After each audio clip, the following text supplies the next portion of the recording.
जगदंब छत्रपती शिवाजी महाराज की जय भवानी जय शिवाजी छत्रपती धर्मवीर छत्रपती संभाजी महाराज की जय भवानी जय शिवाजी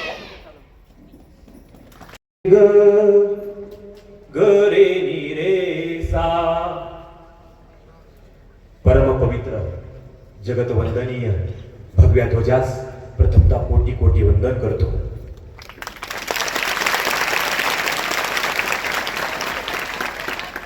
ज्यावेळी याच महाराष्ट्राच्या पवित्र मातीमध्ये चहूकडे होती उपऱ्यांची दादागिरी आणि सुख चैन नव्हतं आम्हा मराठ्यांच्या घरदारी थंड पडल्या होत्या या महाराष्ट्रातील तलवारी. तेव्हाच्या महाराष्ट्राच्या मातीला दिसला होता एक आशेचा किरण ज्यांनी मोगलांना आणलं होतं शरण. उभ्या आदिलशाहीत उभ्या निजामशाहीत असा एकही मातबर सेनानी नव्हता की जो आमच्या युद्धाबरोबर भर रणांगणात लढेल आणि त्यांना हरवेल. गड्यावर क्षमा मागून बोलेल मी. उभ्या महाराष्ट्र नवे नवे विश्व म्हणावं लागेल की त्या व्यक्तिमत्वाला समजून घ्यायला त्या व्यक्तिमत्वाला उमजून घ्यायला आम्ही कमी पडलो. आज आम्हाला छत्रपती शिवाजी महाराज माहिती आहेत, आम्हाला धर्मवीर संभाजी महाराज माहिती आहेत, आम्हाला माँसाहेब जिजाऊ माहिती आहेत, आम्हाला ताराव माहिती आहेत, आम्हाला सावित्रीबाई माहिती आहेत, आम्हाला अहिल्याबाई माहिती आहेत, आम्हाला डॉक्टर बाबासाहेब आंबेडकर माहिती आहेत दादांनो. पण स्वराज्याच्या सारीपाटामध्ये ज्यांनी खरंच दादांनो एक आपली पत्नी आणि आपला मुलगा या स्वराज्यासाठी बहाल केला ना, त्यांच्यामुळे स्वराज्य या ठिकाणी सही सलामत आणि सुखरूप राहत होतं. या स्वराज्याचे संकल्पक शहाजीराजे महाराज साहेबांना आम्ही ओळखायला कमी पडलं म्हणून सुरुवातीलाच माझ्या महाराज साहेबांना कोटी कोटी त्यांना वंदन करतो. अहो साधवा घरची लेक या भोसल्यांची सून म्हणून आली आणि माझ्या शहाजी राजांचा संसार सोन्या परी उजळून गेली. स्वातंत्र्याची ज्योत अहो स्त्री शक्तीची ऊर्जा होऊन गेली आणि मनामनात स्वातंत्र्याची ठिणगी पेटून गेली. अरे पदरीचे शिवबा आणि संभा या स्वराज्यासाठी घडून गेली. अरे वाघिणीचं होतं काळीच तिचं, अरे वाघिणीचं होतं काळीच तिचं आणि वाघ होता तिच्या पोटी. स्वराज्याचा ध्यास उरी आणि जगदंब तिच्या उठी. आभळावडा पुत्र तिचा जिथं मोगलाई पडली छोटी. अरे तिनच हिरवा चुडा घालणाऱ्या आपल्या नाजूक हातात तलवार घेतली आणि देखना इतिहास घडून दाखवला. अशा माझ्या राष्ट्रमाता राजमाता जिजाऊ महासाहेबांना कोटी कोटी होता. अरे सिंहाद्रीच्या गड्या कपड्यात मावळ्यांच्या साथीनं चिच्च्याच्या चपळीनं तलवारीच्या पातीनं मातीच्या मालकानं याच महाराष्ट्राच्या मातीमध्ये अरे असा काय इतिहास घडवला, असा काय इतिहास घडवला की या जगाच्या पाठीवर असा राजाच झाला नाही. असा उभ्या हिंदुस्थानचा मालक माझ्या शिवछत्रपतींना कोटी कोटी वंदन करतो. आणि दादांनो ज्यांनी ज्यांनी मला तुमचं ते युट्यूब असेल, इंस्टाग्राम असेल, फेसबुक असेल, ज्यांनी ज्यांनी मला खरंच ऐकलंय ना त्या प्रत्येक व्यक्तीला माहित आहे. माहित नाही बरं का मला का गेली 13 वर्षामध्ये 700च्या वरती व्याख्यानं गेली. खरं तर मोजले नाही, मोजावे म्हणून कधी व्याख्यानं केली नाही. कारण मला फक्त माझ्या राजांचं चरित्र सांगायचं आणि त्या 700+ व्याख्यानामध्ये सुद्धा असं एकदाही नाही घडलं सर. त्या राजाचं नाव सांगायला सुरुवात करावी आणि राकेश किंगचे डोळे भरले नाही असं कधी नाही झालं ना गड्या. तोच राजा आपल्या मृत्यूच्या वेळी सुद्धा आपल्या वडिलांना सांगत होता आबासाहेब अहो आभा एवढ्या डोळ्यातून तुम्ही मला पाहत असाल हो, पण तुमचं आभा एवढं रूप पाहिला तुमच्या शंभू बाळाकडे डोळे उरले नाही. तो आग्र्यावरून सुटताना मोठ्या विश्वासानं तुमचा हातात घेतला होता आणि म्हणाला तो आबासाहेब नका ना आमची फिकीर करू, आम्ही पाठीमागून सुखरूप राजगडावरती येऊ. पण ते हातही उरले नाही. तो आता अहो ज्या मुखाने गायले होते जगदंब जगदंबचे बोल, ज्या मुखाने घातली होती साध तुम्हाला आबासाहेब ओ आबासाहेब, पण ती जीभही उरली नाही हो.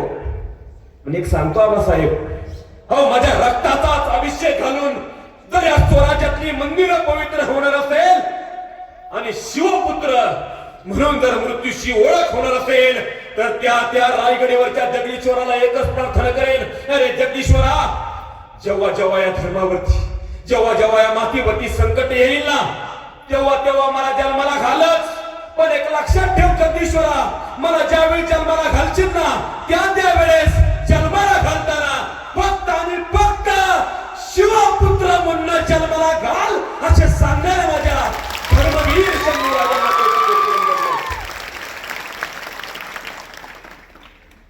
ज्या मातेनं आपल्या मृत्यूनंतर सुद्धा उभा महाराष्ट्र हयात नव्हती बरं का, तरी आपल्या मृत्यूनंतर सुद्धा अख्खं संपूर्ण माझ्या शिवरायांचं स्वराज्य ज्या माऊलीनं आपल्या डोळ्यातून पाहिलं, शंभूराजांच्या डोळ्यातून पाहिलं, त्या माझ्या सईबाई राणी साहेब, ज्या अज्ञात मावळ्यांनी आपल्या बायका पुरंत पाहिलं नाही, घरादाराकडे पाहिलं नाही, आपल्या राजाने आखून दिलेल्या स्वराज्याच्या खेळामध्ये आपल्या प्राणाची आहुती दिली, त्या अज्ञात मावळ्यांनाही कोटी कोटी वंदन करतो.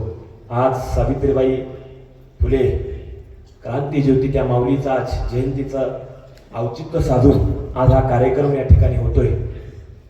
त्याही माऊलीला कोटी कोटी वंदन करतो. खरं तर असं वाटतं या सगळ्यांच्या चरणांची धूळ हे कुंकवाचा करंडा घ्यावा आणि त्या कुंकवाच्या करंड्यामध्ये या सगळ्यांच्या चरणांची धूळ इतकी गच्च भरावी की जणू रोज रोज भाडाला लावावी. अशा मर्दानी दैवतांना प्रथमतः अभिवादन करेल.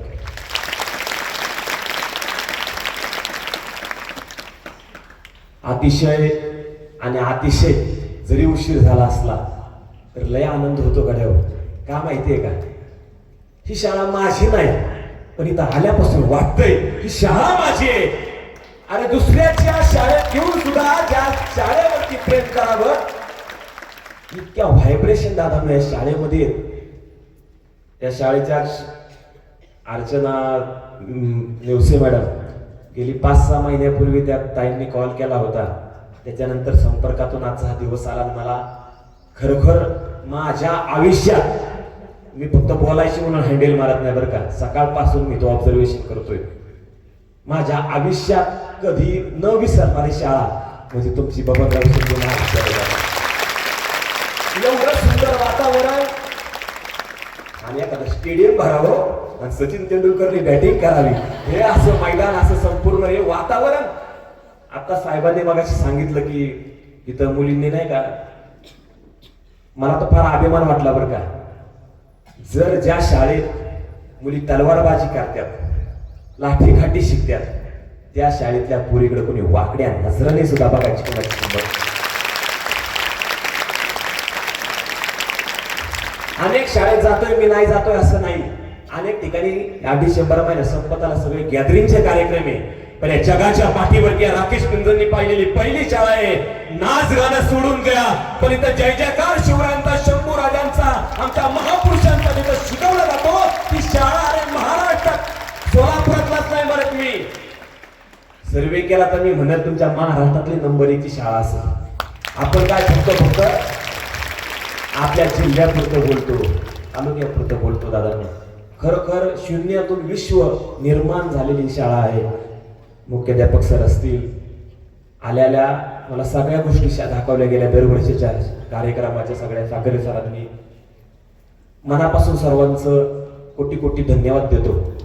आणि खऱ्या अर्थाने माझ्या कार्यक्रमाला सुरुवात करतो. दादांना चला माझ्यासोबत 350 वर्ष पाठीमाग शंभू राजांचा इतिहास. गेली 13 वर्ष झाले. 13तले 3 कमी करा, कारण सुरुवातीला शिवरायांवर बोलत होतो. कारण त्या काळी जर 10-13 वर्ष तुम्ही पाठीमागे गेला, संभाजी महाराज काय आम्हाला माहिती नव्हतं. मॅडम फक्त दोनच शब्दात माझ्या राजाला बांधून ठेवलं होतं. कुणी जर म्हाताऱ्या कोताऱ्यांना विचारलं ना संभाजी राजा काय, तर 2 शब्दातच उत्तर द्यायचे, संभाजी राजे रंगेल होते. पण जेव्हा दादांनो मनामनात बेचैन व्हायचो की शिवरायांचा पुत्र या राजांना आपल्या मुलाला संस्कार द्यायला कसे काय कमी पडले असतील. दादांनो मी पुण्यामध्ये गेलो, खोटं बोलत नाही हो, व्यासपीठावरती उभा आहे. खिशातले सगळे पैसे त्यावेळेस कमावता सुद्धा नव्हतो, साठवलेले सगळे पैसे घेऊन गेलो होतो. सगळे पैसे संपस्तपर्यंत मी माझ्या शंभू राजांच्या चरित्राची पुस्तके खरेदी केली आणि वाचायला बसलो. आणि वाचत असल्यानंतर डोळे भरले दादांना माझ्या बोलताना. रुमालाच घेऊन बसायला लागायचं. दादा हे जे गळ्यात घातलंय ना, हे काही शो बाजीन चांगलं दिसावं म्हणून नाही हो. अनेक व्याख्यानं पाहिले असेल की माझ्या डोळ्यातून आसू येतात आणि फक्त पुसण्याचं काम करतो बस एवढंच. ह्याच्या पलीकडे काय नाही. अनेक लोकांचं म्हणणं असतं बरं का, व्याख्यात्याने डोळ्यात अश्रू आणले पाहिजे. पण एक बोलू का, मी पोपटपंची करून किंवा वरवर अवसान आणून नाही बोलत. आणि आणत असं ना कुत्र्याचं समर्थन दादा लोक समोरून जाईल, लक्षात ठेवा. डोळ्यात पाणी येतं ना त्याला एक कारण येतो. एक बोलू, जेवढं प्रेम मी त्या देवावरती भगवंतावरती करतो ना, जेवढं प्रेम मी त्या भगवंतावरती करतो ना, अरे त्याच्यापेक्षा 10 नाही 100 नाही, अरे हजारो पटीनं प्रेम मी माझ्या शंभू राजांवर करतो रे. म्हणून डोळ्यात पाणी येतं गाड्या. आणि त्या राजाचं चरित्र सांगत असताना मगाशी सरांबरोबर बोलताना विषय चालला होता. मला तुम्ही सुद्धा सांगा, सगळ्यांनी डॉक्टर अमोल कोल्हे साहेबांची स्वराज्य रक्षक संभाजीराजांची मालिका पाहिली असेल. बऱ्याच जणांना इतिहास आता हळूहळू शंभू राजांचा कळायला लागलाय. आणि म्हणूनच की काय, यावर्षी शंभू राजांच्या चरित्राची कथा तुमच्या शाळेमध्ये सांगण्याची आज योग आलाय. गड्याओ, कुठलंही चरित्र काढा माझ्या शंभू राजांचं, बोलेल पुढे जाऊन. पण जन्मापासून एकतर भरपूर वेळ झालाय, मला त्याची किंमत आहे, जाणीव आहे. 1 तासामध्ये जेवढं मला काही सांगता येईल. पण पाया पडतो माझ्या तायांना, पाया पडतो माझ्या दादांना, काळीच उघडं ठेवून ऐका. मला पुन्हा तुमच्या शाळेत मी नाही, मला माहित नाही, पण पुन्हा तुम्हाला कुणी संभाजी महाराज काय कोण होते छाती फुरफुरून सांगता आले पाहिजे. एवढंच व्याख्यान दादांना घरी घेऊन जा बस. चला 350 वर्ष पाठीमागे सईबाई राणी साहेब गरोदर होत्या. 3 लेकी झाल्या होत्या दादांना. शंभू राजा शिवरायाच्या पत्नीला सईबाई राणी साहेबांना ऐका बारीक. 3 लेकी सईबाईंच्या पोटी, पहिली सखूबाई, दुसरी रानूबाई आणि तिसरी अंबिकाबाई. काय वाटत असेल त्या माऊलीला? म्हणून फक्त एवढंच वाटायचं, हे देवा एकच फक्त पुत्र माझ्या पोटी जन्माला दे. ते पण असा पुत्र दे ना. 3 लेकी झाल्या रे देवा. राजगडावरच्या पद्मावती देवीच्या मंदिरामध्ये ती माऊली रोज दया अर्चा करायची. तेव्हा मला काही नको. 3 मुली झाल्या, पण मी माझ्या मुलींची हेळसाण नाही केली. आताचे लोक मुली झाल्या की नाक वाकडं करतात दादा. त्या माऊलीने तसं केलं नाही. इच्छा फक्त एकच होती, कुठल्या जन्मीचं पुण्य कमावलं असं शिवरायांची पत्नीचा मान मला मिळालाय. माझ्या पोटी फक्त उतराला एक स्वराज्याला वारस म्हणून हवा होता. पहिली जन्मली सखूबाई, दुसरी जन्मली रानूबाई, तिसरी जन्मली अंबिकाबाई. यावेळी गरोदर होत्या. पण माता भगिनींनो, काय दुर्दैव बघा, आजाराने एवढं ग्रासलं माझ्या सईबाई राणी साहेबांना, हलवावं लागलं राजगड सोडून किल्ले पुरंदरावरती. दिवस भरत आले होते, 7वा महिना होता. आणि मासाहेब सईबाई राणी साहेबांचा मेना जिजाऊ मासाहेब बाकीचा राणी बसा किल्ले पुरंदराच्या दिशेने गेला. सुरक्षिततेसाठी नेताजीराव पालकरांची सगळी सेना सोबत होती. आणि किल्ले पुरंदरावरती माझ्या सईबाई राणी साहेबांचं आगमन झालं. 9 महिने 9 दिवस भरत आले. सगळ्यांची एकच इच्छा होती, आणि भोळ्या मनाच्यात आमच्या सईबाई राणी साहेब हे देवा त्यांच्या पोटी ते ना या बाबताला एक मुलगा. लय उपास केले राणी साहेबांनी. सोमवार धरायच्या, गुरुवार धरायच्या, शनिवार धरायच्या, अनेक उपास तपास करत त्या माऊलीने दिवस काढले. त्यांच्या पोटी त्यांच्या उदरात एक मुलगा जन्माला घाल, पुत्ररत्न त्यांना होऊ दे म्हणून. गड्यावर जो तो आपापल्या देवाला प्रार्थना करत होता. आणि पहाटेच माझ्या सईबाई राणी साहेबांना दुखायला लागलं. दिवस उजाडला होता. 14 मे 1657, ज्येष्ठ शुद्ध द्वादशी होती. पहाटेच राणी साहेबांच्या पोटात दुखायला लागलं. सगळ्या सुविणी गडावरती आल्या होत्या, कुळुंबिनी गडावरती आल्या होत्या. पहाटेच दरवाजा लागला गेला. जसा त्या दारुणी महालाचा दरवाजा बंद झाला. दारुणी महाल म्हणजे त्या काळची बाळंतपणाची खोली. किल्ले पुरंदरच्या बाले किल्ल्यावरती माझ्या सईबाई राणी साहेब दारुणी महालात गेल्या. दरवाजा लागला गेला. सारी मंडळी अशी बाहेर बसले ना, सारी मंडळी तशी बाहेर बसली होती. पण दादांना नुसती बसली नव्हती, कुणी हात जोडून बसलं होतं, कुणी गळ्यातली माळ काढून जपमाळ चालू होते की आमच्या अक्का साहेबांना मुलगा होते. कोण माहूरच्या रेणुकेला प्रार्थना करतोय, कोण तुळजापूरच्या भवानी मातेला प्रार्थना करतोय, कोण पंढरीच्या पांडुरंगाला प्रार्थना करतोय, कोण जिजूरच्या खंडेरायाला प्रार्थना करतोय. देवाच्या देवा आमच्या सईबाई राणी साहेबांना मुलगा होऊ दे म्हणून. 7 वाजले, 8 वाजले, 9 वाजले, 10 वाजले, 11 वाजले, 12 वाजायची पार वेळ आली. अनेक घटिका झाल्या. दरवाजा काही उघडे ना, कसलाच कुणाचा निरोप नाही. राणी साहेबांचा फक्त आवाज, त्रासेचा आवाज कानावरती येत होता. काय घडलंय? पण दादांनो, एवढ्यात सगळ्यांच्या नजरा त्या दारुणी महाराच्या दरवाजावर असतानाच धडाडक्याने कवाड उघडल्याचा एक आवाज आला. जसा आवाज आला गड्यो, तशा सगळ्यांच्या नजरा त्या किल्ले पुरंदरच्या बाले किल्ल्यावर त्या दारुणी महाराच्या दरवाजावरती गेले. कवाड उघडलं गेलं तशी कुळंबिनी पदर कोसत धावत पळत बाहेर सुटली. सगळ्यांचे कान आतुर झाले होते. आता मला काय ऐकायला मिळेल, आता मला बोला कुळंबीबाई, बोला कुळंबीबाई, काय घडलंय. एवढ्यात बाळाचा रडण्याचा आवाज आला. ज्या अर्थी बाळाचा रडण्याचा आवाज आला त्या अर्थी बाळ बाळांतीत झाली. गडाव काय घडलंय. त्यावेळेस ती कुळंबिनी आरोळी ठोकून सांगत होती, अरे गडाव, हातातल्या माळा ठेवून द्या. अहो ऐकलत का, अहो ऐकलत का, सईबाईराने अक्का साहेबांना मुलगा झालाय, मुलगा.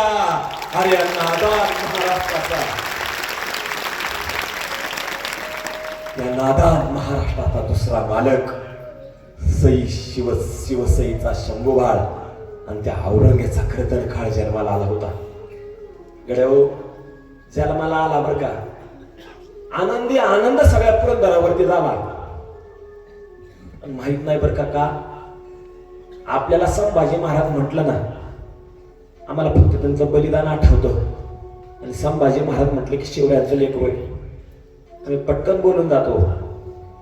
पण दादांनो, संभाजी महाराज हे शिवछत्रपतींचा मुलगा आहे एवढा आम्ही अभिमानाने सहज म्हणतो. पण दादांनो, ज्यावेळेस त्या चरित्रात आपण घुसलो ना, हे फक्त म्हणायला म्हणून शिवरायांचं पोरग बर का, पण ज्याच्या वाट्याला जो संघर्ष आलाय ना, आई कुठल्या जन्मीच भोग माझा राजा भोगवत होता माहित नाही. त्यांनी तिने सुगर सुद्धा लक्ष काढून नाही घेतलं शंभूराजांच्या चरित्रामध्ये. लोक म्हणतात तुम्ही व्याख्यान करताना रडता. मला हौस नाही आले माझ्या तायांना, माझ्या दादांना की माझं रडकं तोंड घेऊन तुमच्या समोर माझ्या राजाचं गुणगान जावं, एवढं कळतं मला. पण मला सांगा, माझ्या संभाजी राजांच्या चरित्रात कोणता आनंदाचा प्रसंग आहे की तुम्ही छाती फुरफुरून सांगा भाऊ. अनेक पाण्याचा ऐतिहासाची अनेकही पाळणी आशाच्या एका कार्यक्रमात बोलून गेलो होतो. काय बोलता म्हटले राकेश दादा, कारण मला आवडतं बरं का व्याख्यान संपल्या बिंदास मला कोणी प्रश्न विचारायला, आणि आता चांगल्या चांगल्याला पुरून उरल एवढा अभ्यास मी माझ्या शंभूराजांचा केलाय. तितक्या खोलवर गेलो दादा, तितका त्याग संघर्ष मी केला. बोला म्हटले कोणता, तुम्ही सर छाती ठोकून सांगताय की संभाजी महाराजांच्या जीवनात आनंदाचा क्षण नाही म्हणून. अहो, संभाजी महाराज छत्रपती झाले हा का आनंदाचा क्षण नव्हता का म्हटले. मलाही कळतं दादांनो की आपले संभाजी महाराज छत्रपती झाले हा आनंदाचा क्षण लय मोठा आहे. पण दादांनो, तो त्या काळी आनंद म्हणून सुद्धा साजरा करायची ती व्यक्त नव्हता, ती वेळ नव्हती. नुकताच 1 वर्ष होत आलं होतं शिवरायांना जाऊन. घाईने सुरुवात केलेला तो राज्याभिषेक सोहळ्याने. मला सांगा, शिवरायांचं लेकरू छत्रपती होत होतं, जिजाऊंचा नातू छत्रपती होत होता, शहाजीराजे महाराज साहेबांचा नातू छत्रपती होत होता, माझ्या सईबाईंचा शंभूबाळ छत्रपती होत होता. जे आबासाहेब आपल्या त्या 32 मुलाच्या सुवर्ण सिंहासनावरती बसले, तोच राजा आपल्या पित्याच्या सिंहासनावरती दुसऱ्यांदा छत्रपती म्हणून गादीवर बसायला चालला होता. दादांनो, एकाच गोष्टीचं उत्तर द्यावं. माझ्या शंभूराजांचा राज्याभिषेक सोहळा पाहिला, जो राजा सिंहासनावर बसताना पाहिला, आजी म्हणून त्याच्या जिजाऊ आबासाहेब होत्या, वडील म्हणून ना आबासाहेब होते, आणि ना आजोबा म्हणून शहाजीराजे होते, ना आई म्हणून माझ्या सईबाई राणीसाहेब होते. गड्याओ, आपल्या आनंद बांधणारी माणसं जर घरातल्या आपली नसतील, काय करायचं दादा ना त्या आनंदाचा सोहळा. आणि आता तारीख जवळ येते दादा, 16 जानेवारी 1681 साली माझ्या छत्रपती शंभूराजांचा राज्याभिषेक सोहळा झाला होता. मला तर मन वाटतं बरं का, एखादा आपला सण विसरावं, पण माझ्या शंभूराजांचं जे कार्य आहे, ज्या ज्या महत्वाचे कार्यक्रम आहेत ना, आवर्जून दादांनो गावोगावी खेडेगावात सगळीकडे केलं पाहिजे तर असाल तिथं. कारण तो राज्याभिषेक सोहळा म्हणजे दादांनो शंभूराजांच्या काळातला क्षण होता. पण त्या काळी त्या राजांनी आनंदाचे क्षणाने सुद्धा ते ढोलताशे वाजवायचे सुद्धा ती वेळ नव्हती. नुकताच आबासाहेब गेले होते, 23 वर्षाच्या मुलावर ते सगळं संकट आलं होतं. पण त्या शंभूराजांनी कधीतरी मोठे झाला ना सुट्टीला किंवा सुट्टी कधी असली ना तर अशा अशा कार्यक्रमाला आपल्या शिवरायांच्या राज्याभिषेकाला सुद्धा 6 जूनला रायगडावरती जातात. तसं 16 जूनला सुद्धा रायगडावरती राज्याभिषेकाचा सोहळा असतो. अरे दर्यामध्ये आगीचा खेळ मांडून त्या त्याची मिजाज उतरवणारा रणभैरवाचा म्हणजे माझ्या शंभूराजांचा राज्याभिषेक सोहळा त्या 16 जानेवारीला येतोय. अरे रायगडावर जावं पहावं ते स्वराज्य पूर्ण होताना, अनुभवावा तो शंभू राज्याभिषेक सोहळा आणि गरजावे शंभूराजे छत्रपती होताना, शंभूराजे छत्रपती होताना.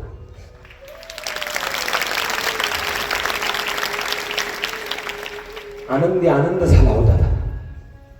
पण काय दुर्भाग्य बर का, ओ तेव्हा शब्द आला म्हणून थोडं पुढे गेलो तो पुन्हा मागे येतो. शंभूराजे जन्माला आले, त्या नियतीतून त्या राजाचं काय वाकड होतं माहित नाही, पण किंचित पण त्या देवानी म्हणा क्षमा मागून बोलेल त्या नियतीने म्हणा माझ्या शंभूराजांना नाही सोडलं. जन्माला आलं किल्ले पुरंदरावरती दुःखाची गाच एवढी करकचून त्या नियतीने पाठी बांधली ना. मरून गेला त्यानं माझा राजा, मरून नाही, त्या पापी औरंग्याने तुकडं तुकडं करून मारलं तर त्या नियतीने बांधलेली दुःखाची गाठ दादांना सुटली नाही. इतक्या वाईट वेदना माझ्या शंभूराजांच्या वाट्याला आल्या. जन्मालाच आलं, सईबाईंना वाटायचं सुविनीने माझ्या कानात सांगावं मुलगा आहे का मुलगी आहे म्हणून, कारण नुसताच रडण्याचा आवाज त्या राणी साहेबांना येत होता. एवढ्या ते कुळंबीने आले, राणी साहेब हातावर तापास करायचे दिवस संपले, मुलगा झालाय मुलगा, पण आम्हाला आमच्या बाळाला पाहायचंय. दादा बराच वेळ झाला बाळांतील होत तरी शंभूराजांना सईबाई राणी साहेबांच्या जवळ दिलं गेलं नव्हतं. फार बारीकी त्या सांगतोय बरं का, बारीकच ऐका. लवकर सईबाई राणी साहेबांच्या ताब्यात पोरगं दिलं गेलं नव्हतं. याचं कारण बाळंतीला जाण्या अगोदर वैद्यवांनी स्पष्ट सांगण्यात आलं होतं जिजाऊ साहेबांना, आऊसाहेब आम्हाला क्षमा करा, नाही तिथल्या काट्या कुट्यातून, नाही तिथल्या डोंगरदऱ्यातून आम्ही संजीवनी गोळा करून आम्ही आमच्या राणी साहेबांसाठी आणली. सगळ्या मात्रा लावून झाल्या, पण जो आजार जडलाय नाही, काही इतिहासकार सांगतात की त्यांना बाळंतपणाचा आजार होता म्हणून, आणि शेवटपर्यंत दादानं त्याच्यावरती औषध मिळालं नाही म्हणून तो वैद्यवा माझ्या सईबाई जिजाऊ साहेबांकडे येऊन सांगत होता, साहेब आम्हाला क्षमा करा की आम्ही नाही वाचू शकत राणी साहेब, कुठलीच औषध नाहीये, एक काम करा फक्त, जो आजार राणी साहेबांना जडलाय ना, आता राणी साहेब आपल्याला लेकरू झाल्यानंतर अंगावरचं दूध पाजताना एवढं लक्षात ठेवा, कैसे करून राणी साहेबांच्या अंगावरचं दूध जन्मलेल्या बाळाच्या पोटात गेलं नाही पाहिजे. काय वाटलं असेल सासू म्हणून जिजाऊ साहेबांना हे सांगायचं कसं? अरे 3 मुली झाल्यात आणि 3 मुलीच्या पाठीवरती मुलगा झालाय आणि त्या मुलाला त्या आईचं दूध सुद्धा प्यायला द्यायचं नाही. त्या आईला जाऊन तरी काय सांगावं? काळजावरती दगड ठेवला हो जिजाऊ साहेबांनी, आणि इकडे वाट पाहत होती माऊली, माझं लेकरू झाले, माझ्या जवळ आणून दिलं नाही, कारण लवकर दिलं तर ते लगेच स्तनपान राणी साहेब भरतील त्याला. त्याच्या भीतीनं दादांना पण माझ्या जिजाऊ मासाहेब सईबाई राणी साहेबांच्या जवळ आला. राणी साहेब वैद्यवांचं म्हणणे आहे तुर्तास अंगावरचं दूध बाळाला पाजू नका, कारण तुमच्या अंगातला जोर मारलाय, हा जर जोर तुम्ही दूध पाजलं तर हा ताप लेकराच्या ह्याच्यात पोटामध्ये जाईल आणि बाळाला जीवनाला धोका निर्माण होईल. कसं तरी हो सईबाई राणी साहेबांना जिजाऊ साहेबांनी समजवलं आणि लागोलाग थांबल्या नाही तिथपर्यंत. लागोलाग सांगितलं गावागावात निरोप झाला, जी कोणी ओली बाळंतीण झालेली स्त्री असेल ती शोधा, ती अशी शोधा खानदानी घराण्यातली हवी. दादा शंभूराजांना दूध प्यायला मिळावं म्हणून गावोगावी आमचे मावळे दौंडी पेटत सुटले. किल्ले पुरंदरावरती शिवाजी राजांनी बाळकिसन जन्माला आलाय, जी कोणी ओली बाळंतीण झालेली स्त्री असेल ना तिला लागोला गडावरती बोलवलंय, योग्य तो मान मरादम राजे गडावरती तिला जाईल. गावागावात निरोप गेला, काही दुधाळ्याच्या रांगाच्या रांगा किल्ले पुरंदरावरती लागल्या. पण दादा एका गावामध्ये निरोप गेला होता, ती माऊली भांडीच घासत होती. भांडी घासता घासताच फौज आली, मावळ्यांची दौंडी आली, दौंडी ऐकली, भांड्याचा पाळा तसाच बाजूला सारला. तिकडे धनी मोठ हाकत होता, अहो धनी इकडे या. किल्ले पुरंदरावरती शिवाजी राजाने बाळकिसन जन्माला झाला, आनंदाचा प्रसंग, गोड दिवस आहे. पण असं म्हणतात अंगावरचं दूध नाही, राणी साहेबांना दुधाची गरज आहे. काय भाग्य असेल त्या माऊलीचं नाव सुद्धा तिथं धाराव होतं, माहितीये तुम्हाला, मालिकेत पाहिलंय. त्या धाराव माऊली तुकोजी गाडे पाटलांची पत्नी, येसाजी गाडे पाटलांची सून. त्या माऊलीला जसं कळलं ना, जोडीत टाकलेल्या बाळाला पोटभर पाजलं, पुन्हा जोडीत टाकलं. धनी मी पुन्हा येईल, ह्याच्यावर तोपर्यंत लक्ष द्या. दबाबत्यावर आणवानी पायाने किल्ले पुरंदराकडे ती धाराव माऊली निघाली. जात असतानाच किल्ले पुरंदरावरती गेल्याच गडावरती एक तर शंभूराजांचा रडण्याचा आवाज थांबत नव्हता. घटिका होऊन गेली होती. बाळाच्या पोटात अन्नाचा कण नव्हता, दुधाचा टिपूस नव्हता. तरी काय करायचं, कसं पाजायचं दूध, कसं लवकर दुधायची गरज होती. एवढ्या दुधाच्या रांगाच्या रांगा लागल्या दादांनो. एवढ्या त्या राणी साहेबांच्या महालात जाण्या अगोदर त्या धाराव माऊलीने खिडकीतून डोकून पाहिलं. 10-12 दुधाच्या रांगा लागल्या. एक जण म्हणायचे, आऊसाहेब मला आहे ना 100 होऊन द्या, मी 5 ते लेकराला देतो. दुसरी म्हणायचे, आऊसाहेब जाऊ द्या, मला 80 होऊन द्या, मी 5 लेकराला देतो. तिसरी म्हणायचे, आऊसाहेब मला फोन बिन काय नको, मला फक्त काय करायपुरती जमीन द्या. दादा नाही फक्त ऐकलं माझ्या धाराव माऊली. आई म्हणून सण झाला नाही हो. स्वतःच्या पोराला एकट्याला घरात ठेवून जी माऊली, आईचं मातृत्व काय असतं त्या धाराव माऊलींना विचारा. तळपायाच्या मस्तकाला गेली होती. बाळाचा रडण्याचा आवाज इथे एवढा घोंगावतोय, ही सौताच्या दुधाचा सौदा चालला इथं. तसं दरवाज्यात आली. आऊसाहेब मुजरा आऊसाहेबांच्या पुढे उभा राहिली. पदर पसरला. आऊसाहेब मी कापूरवरची गाडे पाटलांची, येसाजी गाडे पाटलांची सुनबाई आहे, तुकोजी गाडे पाटलांची पत्नी आहे. आऊसाहेब हे भाग्य मला द्या, मी बाजी न्यायला करायला दूध. आऊसाहेब तशी एका धाशीने त्या धाराव माऊलीला बाहेर बाजूला ओढलं. अगं थांब, किती आघावपणा. अगं बाकीच्या काही खोड्या आहेत होय ग, यांची चौकशी की चालले का असंच होय. अरे शिवरायांच्या लेकराला दूध पाजायचंय, ते का असंच कुठल्या आईचं दिलं मध्ये झालं होय ग. रागाला धाराव माऊली, बाळाचा एवढा रडण्याचा आवाज येतोय. ती तशी दाशी म्हणाले, रांगे जाऊन उभा राहा. तसंच झालं धाराव माऊलीनं. अजिबात चालणार नाही. यावेळी माझ्या राणी साहेबांना नाही गेली का हॅलो, आणि त्याशिवाय दादांना ती धाराव माऊली आऊसाहेबांच्या पुढे राहिली. आऊसाहेब तुमच्या आम्ही हात जोडतो, पाया पडतो, पण हे भाग्य आमच्या पोटी द्या. त्यास आऊसाहेब म्हणाल्या, मग तू काय घेशील का त्याच्या बदल्यात, तुला काय द्यावं लागेल. यावेळेस ती धाराव माऊली बोलली, बरं का आऊसाहेब मला तुमच्या स्वराज्याची फुटकी कवडी नको, मला जमीन जुमला नको, मला कसल्याच प्रकारचं होऊन नको, फक्त त्या लेकराला दूध पाजायचं सौभाग्य द्या. आऊसाहेब त्या पोराचा आवाज कानात मावत नाही हो, सण होत नाही हो. हा बघायला मी आल्यापासून बघते, खिडकीतून डोकून पाहिलं होत. ह्या पाजणार वेळ शिवाजी राजा त्या लेकराला दूध या. ह्यातल्या एकीलाही वाटलं नाही लेकरू एवढं रडतंय, पुढे येऊन कोणीतरी धाडस करावं, पैक पाण्यानं मग त्या राजाला दूध पाजण्याची भावना निर्माण करावी. आऊसाहेब मला फुटकी कवडी नको, आणि तुम्हाला लय वाटतं ना ह्या तुमच्या शंभूराजांसाठी दुधाया आहेत, माफी मागून बोलते. आऊसाहेब ह्या दुधायाच्या रांगा लागल्यात ना, या रांगा तुमच्या बाळराजाने दूध पाजायला नाही लागल्या. आऊसाहेब या ज्या रांगा लागल्यात ना, हे फक्त सोन्याचं कडं मिळावं म्हणून लागल्यात. आम्हाला सोन्याचं कडं नको, फुटकी कवडी नको, फक्त त्या लेकराला दूध पाजण्याचं सौभाग्य द्या. दादांना का आईचं काळीच ओळखलं, आणि त्याच वेळी नेमणूक मध्ये जिजाऊ मासाहेबांनी त्या धाराव माऊलीची केली. आणि या जगाच्या पाठीवर किती भाग्यवान आई होती ती. मी कायम बोलतो, या 2च अशा आया आहेत या भूतलावरती झाल्या. पहिली आई, चला भगवान श्रीकृष्णाच्या चरित्रामध्ये माझ्या देवकी मातेने जन्माला घातलं भगवान श्रीकृष्णाला, आणि दूध मात्र पाजलं यशोदा मातेने माझ्या कृष्णाला मोठं केलं. इकडे तसंच घडलं, जन्माला घातलं सईबाई राणी साहेबांनी, दूध पाजलं धाराव माऊलीनी. या जगाच्या पाठीवरच्या 2 भाग्यवान आहेत. पण बघा ना, नियतीने शंभूराजांना दूध पाजण्याचं सुद्धा सौभाग्य त्या ठिकाणी केलं नव्हतं. पण दादांनो, जो शंभूराजांचा गडावरचा आनंद होता ना, साऱ्या पुरंदराने अनुभवला. आणि मला सुद्धा शाळेमध्ये तो आनंदाचा सोहळा त्या ठिकाणी साजरा करायचा एका गीताच्या रूपातून सांगून जाईल. मी बोलतो, पाठीमागं तुम्ही मला गाण्याच्या आवाजात माझ्या पाठीमागं म्हणून त्या ठिकाणी साथ द्यायचे. जन्माला आलं की पुरंदरावरती म्हणून दादांनो गलबाला साऱ्या गावात झाला होता. तोच गलबाला आपल्याला या शाळेमध्ये या ठिकाणी करायचा आहे. अरे बोला गलबला रे गलबला जोरात. अरे गलबला रे गलबला कसा रे गलबला. शंभू बाळ जन्मला रे शंभू बाळ जन्मला.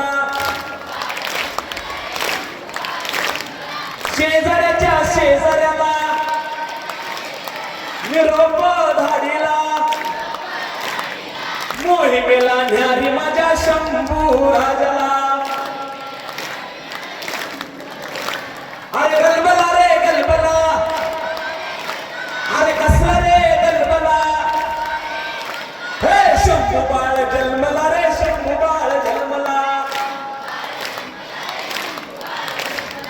शेजाऱ्याच्या शिंप्याला निरोप धाडीला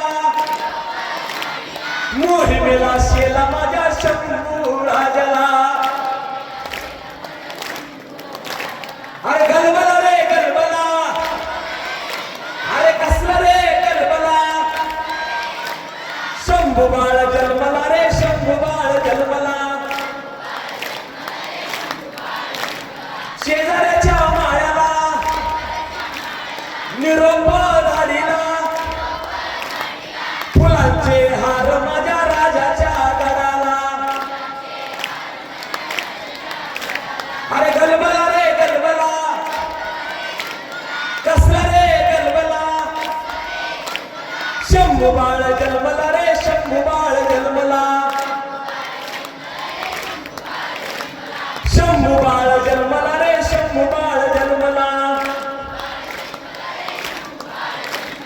शंभू बाळ जन्मला रे शंभू बाळ जन्मला.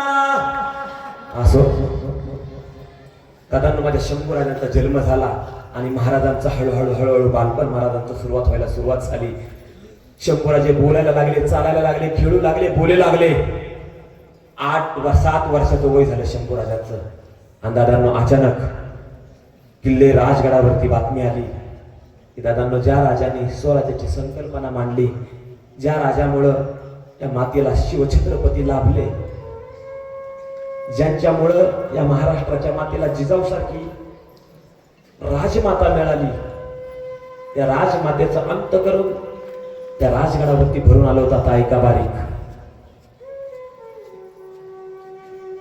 लखोटा आला होता राजगडावरती. जिजाऊ मासाहेबांना आनंद झाला होता अगोदर की शहाजी राजांचा लखोटा आहे. माता भगिनींनो विचार करा, नवऱ्यापासून लांब राहायचं. नवरा बंगुरामध्ये, शहाजी राजे तिकडं, इकडं जिजाऊ साहेब. दोन्ही पती पत्नीची ती ताटात होत आणि अधून मधून लखोटा माझ्या शहाजी राजे महाराज साहेबांचा राजगडावरती यायचा. अनेक दुःखाचे सण आले, आनंदाचे आले, पण यावेळी दादांनो माझ्या जिजाऊ मासाहेबांचा काळीच हरून जाणारा प्रसंग. तो राजगडावरती तो लखोटा आला. माझ्या जिजाऊ मासाहेबांनी तो लखोटा वाचला. अवसान पडून गेलं. तो लखोटा होता. ती बातमी होती कर्नाटक मध्ये डुकरांचा बंदोबस्त करायला शहाजी राजे महाराज साहेबांनी घोड्यावरती गेले आणि वेलीत पाय अडकला आणि शहाजीराजे घोड्यावरती पडले आणि हे जग सुरून गेले. ही बातमी एवढी जिव्हारी लागली माझ्या जिजाऊ मासाहेबांना. मागचं पुढचं काही माझ्या जिजाऊ मासाहेबांना दिसलं नाही. आम्हाला आत्ताच्या आता आमच्या महाराज साहेबांकडे आम्हाला जायचंय. दासींना सांगितलं आमच्या चितेची तयारी करा, आम्ही सती जात आहोत. पण हिंमत कुणाची होईना, कारण सतीची प्रथा दादांनो मुळीत काढली होती या साहेबांनी. कारण वडील लखुजीराव जाधव गेल्याच्या नंतर त्यांची आई सुद्धा दादांनो जिजाऊ साहेबांची सती गेल्या होत्या. मग आता जिजाऊ मासाहेबांच का सती जायचं? दादांनो प्रचंड वाईट वेदना व्हायला लागल्या. पण हा आदेश जिजाऊ साहेबांचा आहे. खडखडून सांगितलं दासींना, तिथेची तयारी करा. काळेश्वरी बुरुजावरती लाकडं घेऊन जायला पक्क ठरवलं होतं जिजाऊ साहेबांनी. कारण ज्या माणसानं आम्हाला स्वराज्य म्हणजे काय शिकवलं, ज्या माणसाने माणूस म्हणून जगायला शिकवलं. 18 पकड जात एकत्र करून 18 पकड जातीचं स्वराज्य निर्माण करायचं स्वप्न ज्यांनी आम्हाला शिकवलं. आणि तोच व्यक्ती या ठिकाणी जर नसेल तर आम्ही समोर तरी काय करू. चिपी वेदना एका पत्नीशी आम्हाला सती जायचं. शिवराय मोहिमेवरती होती आणि जशी शिवरायांना बातमी कळाली पिता गेलेत. दादांनो, पित्याची माया माझ्या शिवरायांना नाही मिळाली बरं का. बातमी आली लगेच ओळखलं शिवाजी महाराजांनी की आता आऊसाहेबांचं काय खरं नसेल. आम्ही गेल्याशिवाय आऊसाहेबांचं सांत्वन नाही कोणी करू शकणार नाही. लागोलाग महाराजांनी मोहीम वळवली आणि राजगड घातला. राजगडावरती गेले तोपर्यंत जिजामाँ साहेबांनी सतीचं वाहन धारण केलं होतं. दरवाजा लावला होता आपल्या महालाचा. दरवाजा उघडेना. सगळे जमले होते. सगळ्या राणीवसा दरवाजा वाजून वाजून जमला होता. आऊसाहेब उघडा ना दरवाजा, उघडा ना दरवाजा. एवढ्यात वार्ता आली की राजे गड चढत आहेत म्हणून. सगळ्यांना जरा धैर्य वाटलं की आता शिवराय आल्यात, महाराज आल्यात. आता मात्र जिजाऊसाहेब दरवाजा उघडतील, कारण कुणाचंच ऐकत नव्हते. प्रचंड दुःख झालेलं. दादानं शिवराय गडावरती आले. दरवाजा वाजवला. आऊसाहेब, आऊसाहेब दरवाजा उघडा. तुमचा शिवबाल आहे आऊसाहेब, उघडा ना दरवाजा. आतून एक नाही दोन नाही. आऊसाहेब, तुम्ही आमचं ऐकणार नाही का? आऊसाहेब, तुम्हाला सतीत जायचं होतं तर आम्हाला कशाला तयार केलं? कशाला आम्हाला छत्रपतींची स्वप्न दाखवली? कशाला आम्हाला स्वराज्याच्या खेळामध्ये ओढलं? आऊसाहेब, आऊसाहेब तुम्हीच चाललात, आमच्यातली जर प्रेरणाच निघून गेली तर आम्ही तरी काय करायचं? आऊसाहेब, तुम्ही आमचं ऐकणार आहेत का नाही सांगा, नाहीतर आम्ही इथल्या दगडी फरशीवरती आम्ही आमचं डोकं आपटून जीव देऊ. आऊसाहेब, तरी सुद्धा जिजाऊ साहेब दरवाजा उघडायला तयार नाही. पण दादा एवढ्यात पुतळा राणी साहेब पुढे आल्या. शंभूराजांना जवळ घेतलं. 7 वर्षाचं वय होतं फक्त शंभूराजांचं, फक्त 7 वर्षाचं. शंभू बाळाला जवळ घेतलं, कावटाळलं. शंभू बाळा, आता फक्त तुम्ही विनवणी करायची राहिला. सांगा ना तुमच्या आऊसाहेबांना दरवाजा उघडाय. माझे शंभूराजे पुढे आले. ऐका, 7 वर्षाचं ते लेकरू त्या राजगडाने पाहिलं दादा तो प्रसंग. आजही त्या गडाने त्याच्या काळात गट्ट रोखून ठेवलाय दादा. माझ्या शंभूराजांनी त्या कावडाची दरवाजा वाजवला. आऊसाहेब, हा तुमचा शंभू बाळ. आऊसाहेब, तुम्ही आमचं ऐकणार नाहीत का? उघडा ना आऊसाहेब दरवाजा. शंभूराजांनी लगेच ओळखलं. आऊसाहेब, आम्हाला मान्य आहे तुम्ही सती जाणार आहात, जा खुशाल जा आऊसाहेब, आम्ही नाही तुम्हाला अडवणार. पण आऊसाहेब काय हो, तुमचे महाराज साहेब गेले म्हणून तुम्ही महाराज साहेबांना भेटायला सती जायला निघालात. मग आऊसाहेब, आम्हाला फक्त एकच सांगा, तुम्ही तुमचे महाराज साहेब गेले तर तुम्ही सती जायला निघाला आहात ना त्यांना भेटायला? मग आऊसाहेब, आमची आऊ आम्हाला 2 वर्षाची असताना सोडून गेली हो. चालला आहात ना तर तुमच्या शंभू बाळाला चुलस घेऊन जा सोबत.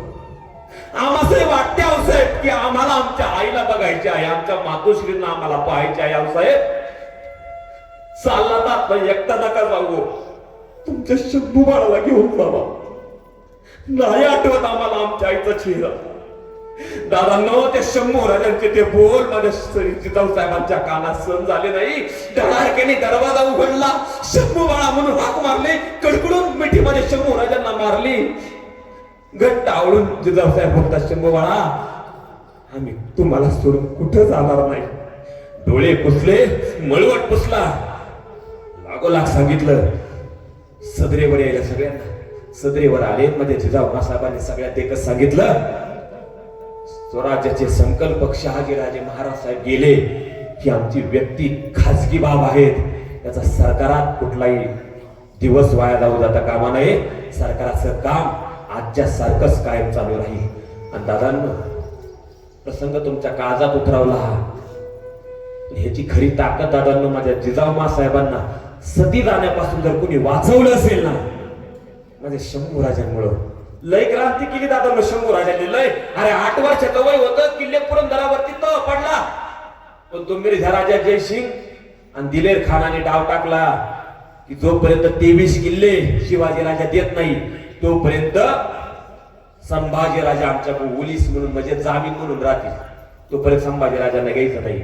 अहो जो राजा तायांनो एवढ्या मोठ्या राजगड सारखी राजधानी ज्या राजधानीत राहिला त्या राजाचं लेकरू किल्ले पुरंदरच्या पायथ्याला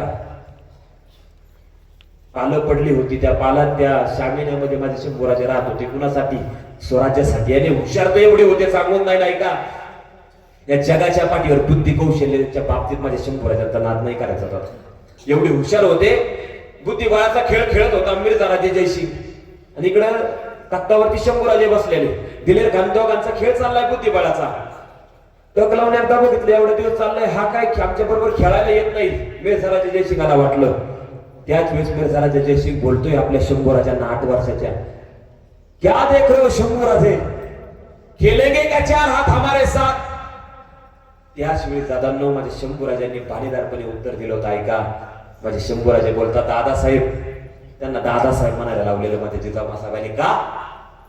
हिंदू होता, राजपूत होता, पण सत्ता भोगायला मिळते म्हणून औरंगजेबाकडून काम करत होता. भाळला तर भाळला बघा शंभूराजे तुमच्या बोलण्याला, म्हणून त्यांना दादासाहेब म्हणायला सांगितलं होतं. त्या शंभूराजे बोलतात दादासाहेब आम्हाला तुमचा खेळ आवडत नाही. आवाज झाला मिर्झा राजे जयसिंग. अरे माझी पुरी हयात गेली हा बुद्धिबळाचा खेळ खेळता खेळता. आणि काल परवा आलेला हा मुलगा बोलतोय 8 वर्षाचा की आम्हाला खेळ आवडत नाही. न राहून कारण विचारलं, क्यों पसंत नाही आता हमारा खेळ तुम्ही. त्यावेळेस माझ्या पाणीदारपणे उत्तर माझ्या शंभूराजांनी दिलं होतं दादासाहेब तुमच्या खेळात उंट आहे, हत्ती आहे, प्यादी आहे, वजीर आहे. एवढंच काय दादाजी, राजा देखील आहे. पण दादाजी तुमच्या खेळात कुठंच त्या राजाची आई आणि कुठंच त्या राजाचे वडील आम्हाला दिसत नाही ना, म्हणून आम्हाला खेळावं. किती हुशार होते. या प्रसंगातून माझ्या तायांना माझ्या दादांना नक्की शिकावर का, जिथं आपल्या आई वडील नाहीत ना तिथं काय नाही दादांना. म्हणून माझा राजा जगला, नुसतं मिरवला नाही की आम्ही शिव छत्रपतींचा पोरगा आहे म्हणून. तो राजा जगला. आपल्या बापाने आपल्याला जे सांगितलंय ना, आगीत जरी उडी मारायला लावली तरी माझ्या शंभूराजांनी आगीत उडी मारावं असं बापासाठी बेडपीस मी कायम बोलतो बरं का. आपल्या मुलीनं किंवा आपल्या मुलांनी आईवरती किती प्रेम करावं आणि आईने आपल्या मुलांवरती किती प्रेम करावं हे शिवचरित्र आम्हाला शिकवतं बरं का. पण एका बापाने आपल्या मुलावरती किती जीव लावावा आणि आपल्या मुलाने सुद्धा आपल्या बापावरती किती जीव उधळून टाकावा हे फक्त माझ्या शंभूराजांचं चरित्र दाखवतं दादा.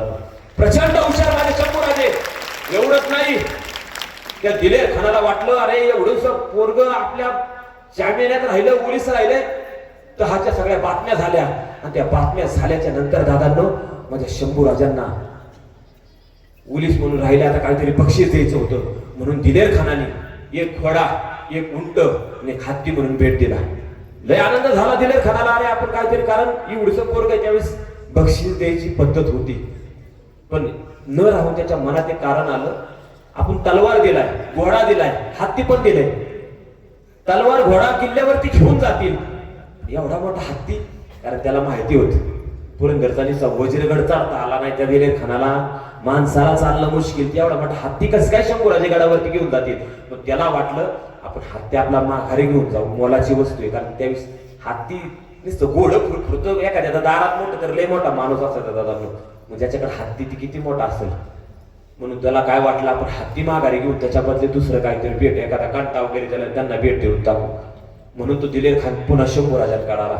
शंभूराजे हमने आपको घोड़ा दिया है, शमशेर दे दिया है, हाथी दे दिया है, तलवार लेके जा सकते हैं किले पर, घोड़ा ही लेके जा सकते हैं किले पर, लेकिन शंभूराजे इतना बड़ा हाथी कैसे लेके जाओगे.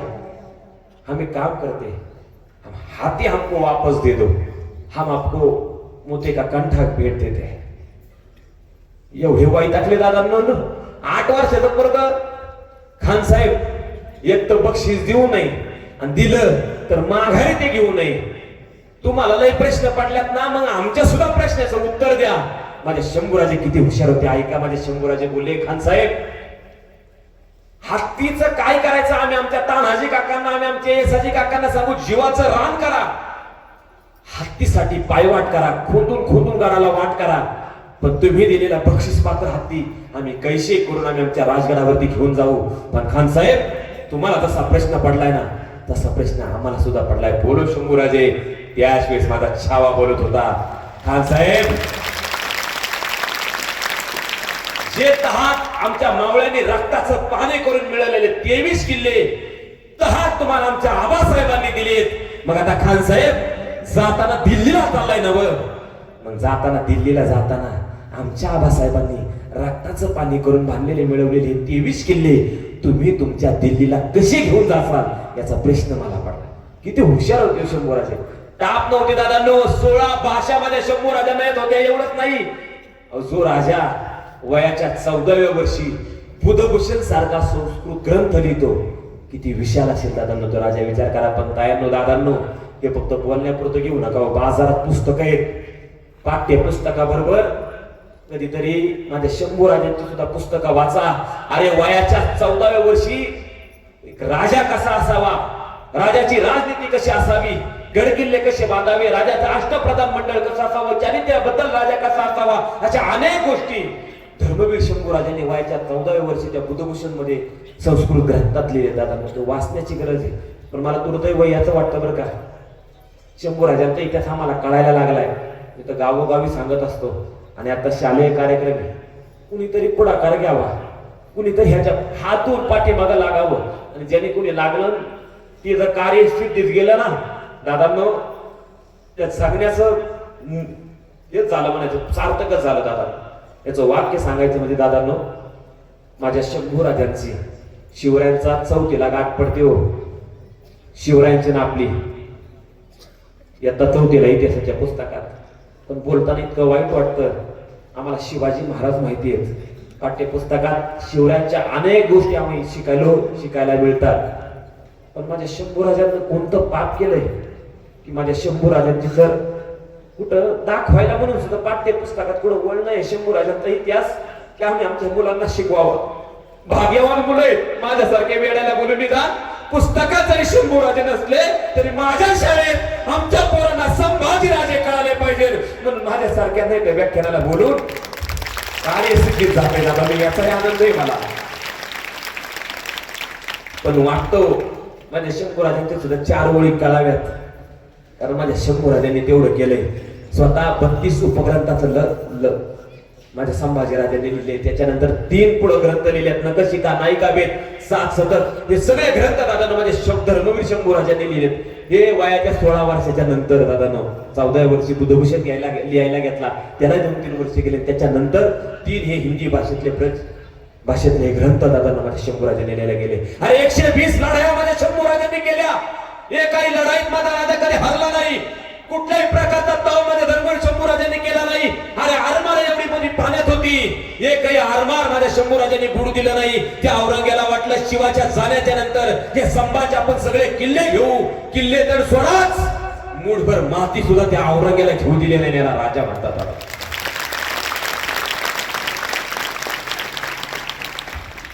बघा ना, पण नशिबाला आलं फक्त भोग आणि फक्त भोग दादा. म्हणून इतकं वाईट कुणावरती संकट येऊ नये. आणि कधी तुमच्या जीवनात दादा ऐका 5-10 मिनिटं घेईल. तर मला माहिती आहे तुम्ही बराच वेळ झालाय बसलाय, शेवटाकडे दिवस रात्र जरी माझ्यासारख्याला तर बोलायला लावलं तरी त्या संपणार नाही. आणि देवाने कुठल्या जन्मीचं पुण्य असेल माझं माहित नाही, अशी वाणी आणि कार्य माझ्या खात्यावरती टाकलंय आणि ते मी लिलायला पेलतोय. तर माझ्या शंभूराजांचा इतिहास जगाला कळला पाहिजे. दादांनो, शंभूराजे जगत असताना जोपर्यंत शिवछत्रपती होते, जोपर्यंत जिजाऊ साहेब होत्या, संभाजी राजांवरती कुणी गालबोट लावले नव्हती, कुणाची हिंमतही नव्हती. एवढी दहशत दादाने जिजाऊ साहेबांची होती. समोर उभं राहिलं तर खालीच मान, वरती सुद्धा बघायचं नाही. त्यावेळी दादांना माझ्या शंभूराजांनी कुणी वाकड्या नजरानं बघितलं नव्हतं. पण आऊसाहेब गेल्या, या स्वराज्याला त्या जिजाऊ साहेबांनी 2 छत्रपती दिले. शिवछत्रपती नंतर खरं काढावलं ना तर जिजाऊ साहेब. लहानपणापासून आई गेल्यानंतर शंभूराजे जिजाऊ साहेबांपाशी तो पाहिजे. लय जीव जिजाऊ साहेबांचा शंभूराजांवरती. आणि त्या व्यक्तीला दादांना जिजाऊ साहेब गेल्यानंतर सगळ्यांनी माझ्या शंभूराजांना पद फैली.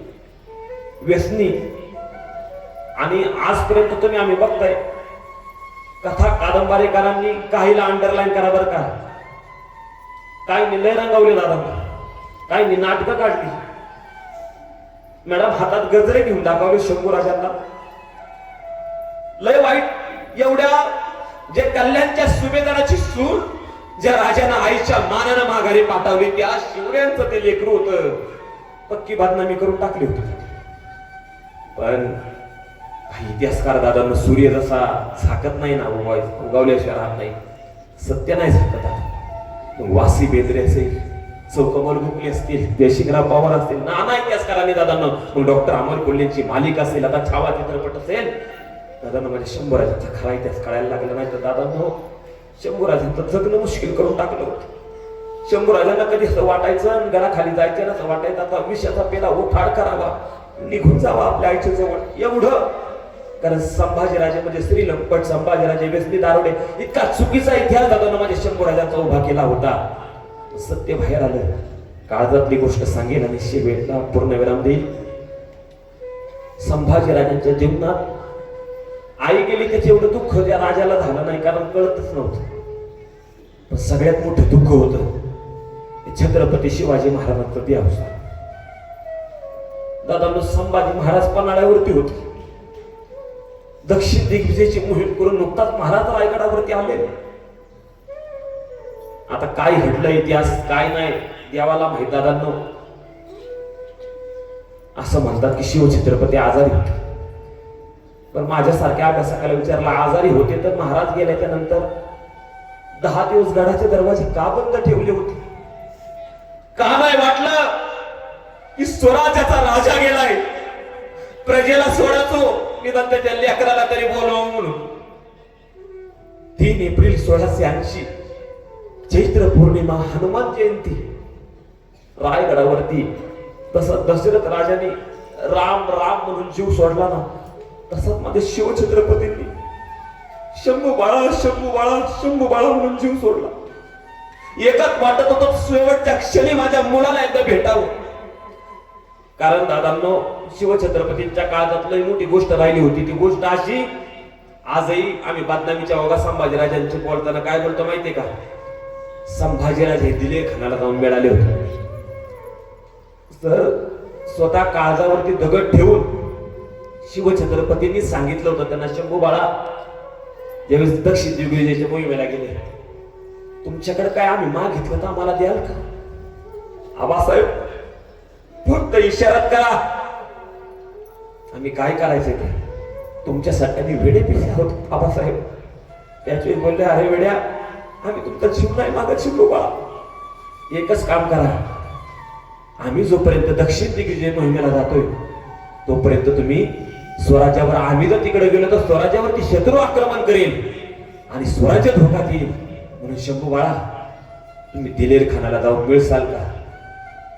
दादांनो एक तर सगळ्यांनी स्वतः शिवाजी महाराज हयात असताना संभाजीराजे श्रीलंपट, संभाजीराजांना स्त्रियांचा नाच, अशा नाना प्रकारच्या गोष्टी दादांनो माझ्या संभाजीराजांच्या बाबतीत शिवाजी महाराज हयात असताना सांगितल्या जात होत्या. चुकीचं संभाजीराजांच्या बाबतीत सांगितलं जात होतं. आणि अशा वेळी स्वतः वडील म्हणून शिवाजी महाराज सांगतात दिलेर खानाला जाऊन मिळसाल का? काय वाटलं असेल त्या लेकराला? एक तर एवढी बातमी चालू आहे, गडाखाली जर गेले तर बाहेर एखादी माऊली बाहेर आली तर शंभूराजा आला तर घरात निघून जात. एवढं आमच्यावरती चुकीचं आमच्यावरती लादलं गेलं. स्वतः आबासाहेब सांगतात दिलेर खानाला जाऊन मिळा. पण दादांनो आपला बाप सांगतोय ना ते योग्य समजून आणि पुढे उभ्या आयुष्यात पण मरतेपर्यंत लक्षात ठेवा, आपला बाप जे सांगेल ना पुढे ते ऐकायचं बरं का. ती शिकाय राजाच्या चरित्रात आपला बाप सांगतोय ना चुकीचं सांगणार नाही. तयार झाला होता राजा स्वतःवरती गालबोट लागून घ्यायला, कारण इतिहासात केला जाईल पुन्हा शिवरायांचं लेकरू दिलेर खानाला जाऊन मिळालं. आजपर्यंत आम्हाला माहिती आहे, पण दादांनो शिवछत्रपतीने सांगितलं होतं महाराज दक्षिण दिग्विजयची मोहीम कोण आले, अनेक पत्र पाठवायचे शिवाजी महाराज, पण एकही पत्र दादांनो संभाजी राजांना पन्हाळ्यावरती पोहोचवलं नाही पोहोचू दिलं गेलं नाही. काही कारभारी कारण संभाजी राजे त्यांना एकदा सत्तेवर इकडे राजाराम राजांना गादीवरती बसवायचं होतं. हा डाव सगळ्या कट कारस्थानाचा अनाजी पंत सोडणीस, दावजी सोमनाथ, सारी मंडळी दादांनो ही एकत्र आलेली अर्ध राज्य त्या शहाजादाला द्यायला निघाली. आणि त्याच वेळी दादांनो शिवछत्रपतींचं निधन झालं. तो राजा गेला आणि त्या ठिकाणी दादांनो माझे शंभूराजे 10 दिवस रायगडाचे दरवाजे बंद. आणि 11व्या दिवशी बातमी रायगडावरची माझे शंभूराजांना कळते, शंभू बाळा, शंभूराजे तुमचे आबासाहेब गेले. आबासाहेब गेले?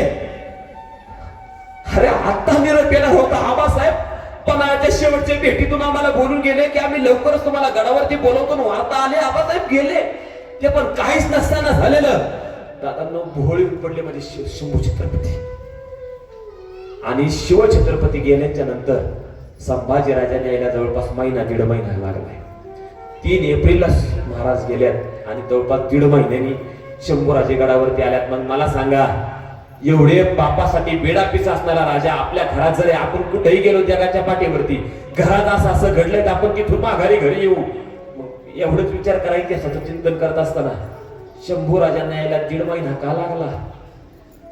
दादांनो वेळ लागायची वेळ झाली की शंभू राजांवरती स्वतः डोकं आपटायचे, हात आपटायचे.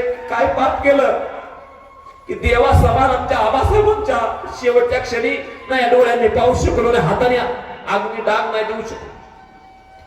दादा 1.5 महिने गडावरती आले. डोक्यात फक्त सोयरा राणी साहेब दिसत होते जिजाऊ शंभू राजांच्या. त्यांची पुढे यायची सुद्धा हिंमत नव्हती. दादा पुतळा राणीची गाडीभेट झाली. महाराज रायगडावरती आले. पुतळा राणी समोर, मातोश्री आमच्या आबासाहेब कुठे? कंठ दाटून आला पुतळा राणीचा. धावत पळत शंभू राजांना मिठी मारली. आपले महाराज साहेब गेले शंभू बाळा, आपले महाराज साहेब गेले. काय बोलले राणी साहेब? मातोश्री सांगा ना, काय बोलले? मरतेवेळी काय बोलले आमच्या आबासाहेब? काही नाही शंभू बाळा, फक्त तुम्हाला भेटण्याची प्रचंड आतुरता महाराज साहेबांना लागली. फक्त शंभू बाळा म्हणून माझ्या महाराज साहेबांनी जीव सोडला. अनेकांच्या भेटी घेत पुतळा राणी साहेब समोर आल्या, सोयरा राणी साहेब पुढे आल्या आणि सोयरा राणी साहेबांच्या समोर माझे शंभूराजे उभे राहिले. कारण सगळ्यांना कळलं होतं या कारभाऱ्यांचा पक्का ब्रेन वॉश त्या कारभारी कारकुंड्यांनी सोयरा मातोश्रींचा केला होता. मातोश्रींच्या पुढे उभा राहिले शंभूराजे. पण ताप नव्हती शंभूराजांच्या पुढे. आता सोयरा मातोश्री निवड करून बघायची. एकच बोलले माझे शंभूराजे सोयरा मातोश्रीला, मातोश्री कशासाठी एवढा अट्टहास केला? तुम्ही गडावरती महाराणी म्हणून होतात, तुम्हाला एकदाही नाही वाटलं का की तुमच्या शंभू बाळाला कळवावं की त्यांचे आबासाहेब गेलेत म्हणून? काही गोष्ट आमच्यापासून लपून ठेवली का? गडाचे दरवाजे 10 दिवस तुम्हाला बंद ठेवावे लागलेत मातोश्री का? आम्हाला उत्तर द्या. का नाही आम्हाला कळवलं आमचे आबासाहेब गेलेत? कशासाठी? महाराजांना गादीवर बसवण्यासाठी? मातोश्री फक्त एकदा येऊन आमच्या कानात म्हणाला असतात ना, शंभूराजे गादीवरती तुम्ही नाही बसायचं, गादीवरती राजाराम राजे म्हणजे बाळराजे बसतील. मातोश्री हसत हसत आमच्या धाकट्या बंधूंना बाळराजांना गादीवर बसवलं असतं. त्यासाठी एवढा कट कारस्थान करायची काय गरज होती मातोश्री? लय जाब विचारले दादांनो. पण दुर्भाग्य माझे शंभूराजे त्या घटनेला मुकले. पण दादांनो शंभूराजे गेल्याच्या नंतर, शिवरायाच्या गेल्याच्या नंतर संभाजी राजांवरती प्रचंड दुःख आलं. ते दुःख सहन करत तो राजा या महाराष्ट्राच्या पटलावरती उभा होता, झुंजत होता. कुणाची टाप नव्हती तोपर्यंत शंभूराजे धर्तीवरती त्या स्वराज्यावरती. पण जन्माला आलं ना, 5 मिनिटं घेतो, जन्माला आलं ना तसंच लिहून ठेवलं होतं. त्याची कुंडली ज्यावेळेस जिजाऊ साहेबांनी काढली तर स्पष्ट लिहिण्यात आलं होतं की पुराणांतरी रौद्र जसा आप्तगणांकडून फसला तसाच योग आऊसाहेब या कुंडलीत दिसतोय. आणि तसंच घडलं. कुणीतरी फक्त पितुरी केली आणि आपला राजा कुठे काय त्याचा ठामपणा रत्नागिरी संगमेश्वर मध्ये गेला आणि माझे राजे पकडले गेले. भरपूर मोठा प्रसंग आहे दादांनो. माझ्या शंभूराजांना पकडून दौंड तालुक्यातला पेडगाव बहादूर गडपूर्वीचा आता आपण त्याचं नामकरण धर्मवीर गड म्हणून केलंय. त्या बहादूर गडावरती आणले गेले माझ्या शंभूराजांना. तिथंच माझ्या शंभूराजांचे डोळे काढले. काही जणांना घपलं ते नक्की तुळापूरला झालंय का बहादूर गडावरती झाले त्या धर्मवीर गडावरती झाले. पण दादांनो जीव आणि डोळे माझ्या शंभूराजांच्या त्या बहादूर गडावरती रक्त माझ्या शंभूराजांचं सांडलं. तिथून पुढे तुळापुरात माझ्या शंभूराजांना हलवलं गेलं. वाईट मारलं. पिक्चर मध्ये पाहिलंय मी तर उठून आलो. एक तर तुम्ही बघताय हळू म्हणे माझ एखादा भावनिक प्रसंग सांगायला गेलो तर डोळे टचतीशी भरून येता येते. विचार करा तो शेवट बघत असताना पावलं असेल का? सगळ्यांनी पिक्चर पाहिलाय तुम्ही. इथे एकही माणूस नसेल शंभूराजांवर शिक्षा करत असताना ज्याच्या डोळ्यात पाणी आलं नसेल. मारलं माझ्या राजाला. पाणी देत नव्हते ना धमके पाणी. डोळ्यापुढं कळशी वाटायचे शंभूराजांच्या. अरे 8 दिवस पोटात अन्नाचा कल नाही. पुढं पाणी वाटाय शंभूराजे पाणी पिणं है का? पाणी पिणं है तो बताओ तेरा आबाजान का खजाना कहा है.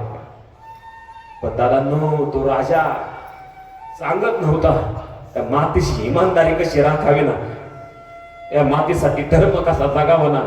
आता इमानदारी नाही राहिली दादांनो. सत्तेच्या मागा पायी ह्या पक्षातून त्या पक्षात काय चाललंय आपण बघतो. पण दादांनो ही माझ्या स्वराज्याची भूमी, हा माझा धर्म आहे आणि माझी रयत सुखी झाली पाहिजे म्हणून स्वतःच्या शरीराची चाळण करून घेतली दादांनो. पण अजूनपर्यंत एकदाही गेली 13 वर्ष झाले शंभूराजांचं बलिदान. मॅडम सर माझ्या बालमित्रांनो एकदा ह्या राकेश पिंजांनी माझ्या शंभूराजांचं बलिदान मी सांगितलं नाही. आणि मला कुणी जरी बोलावलं ना की दादा आम्हाला फक्त तुमच्या तोंडून शंभूराजांचं बलिदान ऐकायचंय, मी मरेपर्यंत राजांची शपथ घेऊन सांगतो माझ्याकडून हे शक्य नाही. मी अजूनपर्यंत एवढी व्याख्यानं केली, अजूनपर्यंत शंभूराजांचं बलिदान रवून नाही सांगितलं, कसल्याच प्रकारचं सांगितलं नाही. बोलताना असं वाटतं एक वेळ ती याच तुमच्या शाळेतल्या व्यासपीठावरती या राकेश पिंजरला मरण यावं, पण ते बलिदान सांगायची जबाबदारी त्यांना माझ्यावरती नको. एवढं वाईट मारलो मग आमच्या राजाने का सहन करायचं दादांनो. जगत होता तो राजा या मातीसाठी, पण शेवटच्या श्वासापर्यंत जात बदलली नाही. तो औरंगजेब हाताश झाला. शेवट संभाजीराजांचा 11 मार्च 1689 माझ्या शंभूराजांचं मस्तक कलम केलं गेलं दादांनो. बाजूला पडलं होतं शिर, ज्या शिरावरती राज्याभिषेक झाला होता शिर बाजूला पडलं होतं. ज्या शिर म्हणजे सई बाहेराणी साहेबांनी जन्मल्यानंतर कुरवाळलं होतं शिर बाजूला पडलं होतं. जे शिर म्हणजे शिवछत्रपतींनी आग्र्यातून राजगडावरती येताना हृदयाशी कवटाळलं होतं, ते शिर बाजूला पडलं होतं. आणि माझ्या शंभूराजांचं शिर दादांनो हे त्या औरंग्याने इथंच नाही, बहादूर बुरानपुरा तिकडं पाहल्याच्या टोकावरती लटकवलं, तिकडं दाखवायला गेला. तिथून दिल्लीला नेलं. दिल्लीला नेल्याच्या नंतर तिथल्या दरबारात लावलेले संभाजीराजे, औरंगजेब पकडायला गेलाय, औरंगजेब मागच थांबलाय. संभाजीराजांचं शिर संभाजीराजांना मारून त्या ठिकाणी शिर आणलं गेलंय. पण दादांनो त्या आग्र्याच्या दरबारात असलेलं शंभूराजांचं शिर सांगत होतं तुमच्या बादशाची वाट बघायची स्वप्न आता सोडून द्या. माझं जिथं शिर आले असेल ना तुमचा अख्खा बादशाह दख्खनच्या मातीतून दिल्लीला येणार नाही. एक लक्षात ठेवा. किती ज्या दिवशी माझ्या रयतेला कळेल, ज्या दिवशी सर्वसामान्य रयतेला कळेल की त्या औरंगजेब बादशाने त्यांच्या शंभूराजांचं तुकडं केलं, ज्या दिवशी कळेल त्या दिवशी आपली सर्वसामान्य रयत हातामध्ये संशय घेईल आणि त्या औरंगजेब बादशाला दिल्लीच्या वाटेला सुद्धा जाऊ देणार नाही. अहो माझा शंभूराजे गेल्याच्या नंतर हा महाराष्ट्र 18 वर्ष झुंजला, पण शेवटपर्यंत त्या औरंगजेबाला दिल्लीला नाही जाऊ दिलं जात. तुळापूर ते संभाजीनगर पूर्वीचा औरंगाबाद हे फक्त 250 किलोमीटरचं अंतर आहे. 18 वर्ष लागली दादांनो त्या औरंगजेबाला तिथपर्यंत जायला, पण त्याला दिल्लीला जाऊन दिला नाही. शंभूराजांचे शब्द या रयतेने खरं केले. असो भरपूर बोलण्यासारख्या गोष्टी आहे. पुढचा कार्यक्रम ऐकायचा अजून वाबळे सरांचं करिअरचं मार्गदर्शनाचं व्याख्यान आहे.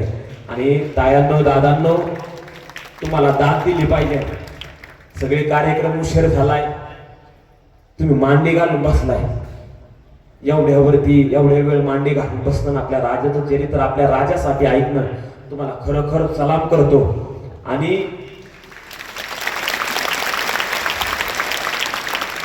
पुन्हा कधी आजूबाजूला कार्यक्रम असला ना, आवर्जून युट्यूब इंस्टाग्रामला तर रोज व्हिडिओ आहेत, आवर्जून ते तिकडे जाऊन पहा.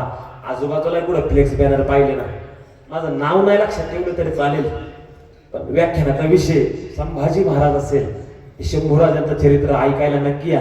एका तासामध्ये काय काय सांगू जातो, एखादा प्रसंग चालू केला की 2-2, 3-3 तास त्याच्यावरती बोलता येईल. एवढ्या खोलवरती माझ्या शंभूराजांचा इतिहास आहे.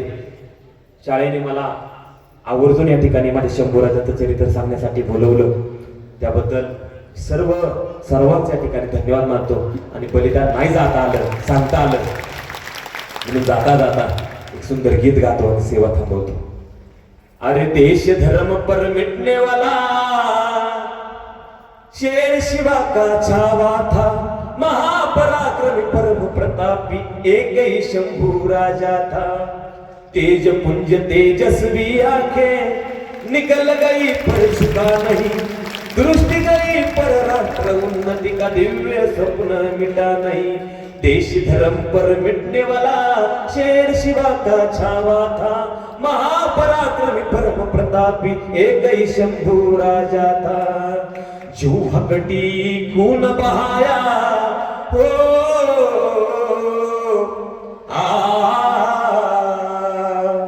जो हकटी खून बहाया, धर्म का सौदा किया नहीं. राजा शिवाजी का वो बेटा था, गलत राह पर चला नहीं. देश धर्म पर मिटने वाला शेर शिवा का छावा था, महापराक्रमी परम प्रतापी एक ही शंभू राजा था. दोन पैर कटे शंभू के हो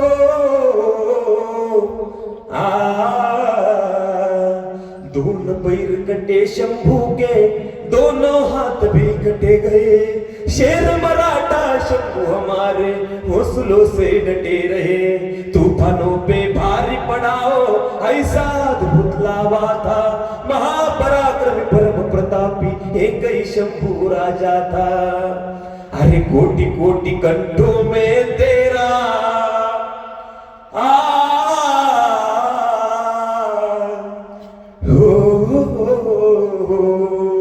हरे कोटि कोटि कंठों में तेरा आज जय जयकार है. अमर शंभू तो अमर हो गया, तेरी जय जयकार है. देश धर्म पर मिटने वाला शेर शिवा का छावा था, महापराक्रमी परम प्रतापी एक ही शंभू राजा था. अरे वर्ष 300 बीत गए अब मेरे शंभू के बलिदान को, कौन जीता कौन हरा पूछ लो संसार को. देश धर्म पर मिटने वाला शेर शिवा का छावा था, महापराक्रमी परम प्रतापी एक ही शंभू राजा था, एक ही शंभू राजा था. बोला पुण्यश्लोक श्री छत्रपती शिवाजी महाराज की. धर्मवीर राजा सर्जा छत्रपती श्री संभाजी महाराज की. नमो पार्वती पते हर हर हर हर. जय श्रीराम.